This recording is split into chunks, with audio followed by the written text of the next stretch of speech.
মাঘ Masia শীত পরে শস্যরিয়া হাওয়া চলে 3 দিন থেকে গাওনাদং 9টা welcome to my mini blog. চলে এসেছি বরফের রাজ্যে। ঠান্ডা এইখানে চারদিকে শুধু তুষার আর বরফ, যেদিকেই তাকানো যায় শুধু তুষার আর তুষার। তুষারগুলো দেখতে খুব সুন্দর লাগতেছে।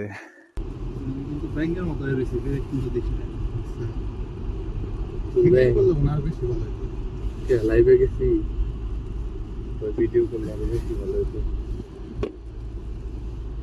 তাহলে ভিডিও করে দিবেন, সমস্যা দারুণ সুন্দর এরিয়া সবাই।